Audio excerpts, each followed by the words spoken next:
आज का शुभ संदेश, जीवन का लक्ष्य। What is the goal of your life?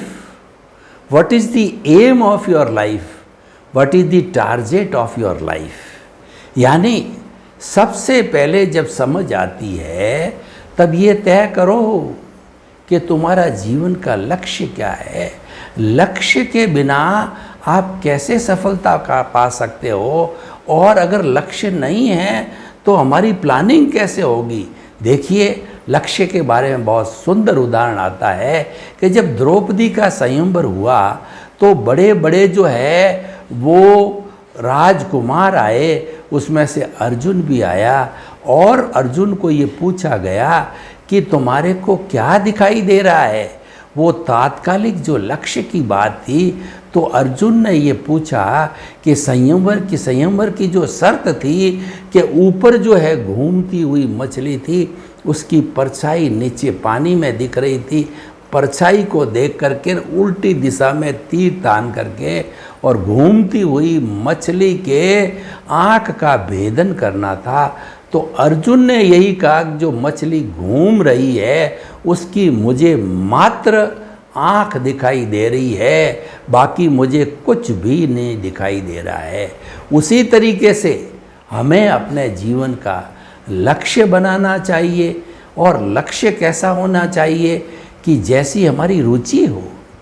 अरुचिकर कोई भी कार्य करेंगे तो हम लंबा नहीं कर पाएंगे, क्योंकि रुचिकर कार्य होता है तो हमारे भीतर से हार्मोन्स निकलते हैं। हमारी एंडोक्राइन ग्लैंड से जितनी भी, उन ग्लैंड से, डक्टलेक्स ग्लैंड से जो है हार्मोन्स निकलते हैं। वो हार्मोन्स इंटरेस्ट के हार्मोन्स भी होते हैं कि कोई भी, जैसे किसी को नृत्य में इंटरेस्ट है तो वो नृत्य करने लग जाएगा, अच्छे हार्मोन्स निकले उसके अंदर, उसको बहुत दिलचस्पी आएगी। कोई राजनेता होगा तो नेतागिरी में उसको दिलचस्पी आएगी। Teacher, doctor, engineer, chartered accountant, जो कुछ भी अपना अपना जिसमें इंटरेस्ट होगा उसको, व्यक्ति को इंटरेस्ट आएगा तो उसका लक्ष्य बन गया। उस लक्ष्य के अंदर और साथ के अंदर उस व्यक्ति का इंटरेस्ट जुड़ गया, और इंटरेस्ट के साथ में प्लानिंग जुड़ गई, और प्लानिंग के साथ में क्रियान्विति जुड़ गई है। क्योंकि सब कुछ किसने जोड़ा? लक्ष्य ने जोड़ा और इंटरेस्ट ने जोड़ा।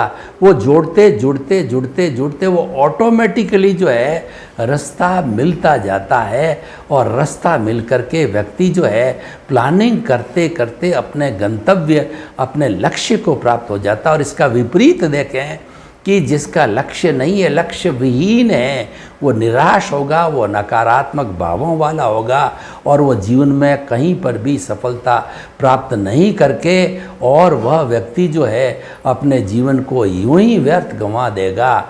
इसीलिए हमेशा अपने जीवन के अंदर एक अच्छा लक्ष्य बनाइए, और उस लक्ष्य की पूर्ति करने के लिए आप जो अपनी प्लानिंग कीजिए, और लक्ष्य हमेशा जो है वो बड़ा होना चाहिए। चाहे हमारा हाथ पहुँचे या न पहुँचे, लक्ष्य बड़ा होगा तो प्लानिंग बड़ी होगी।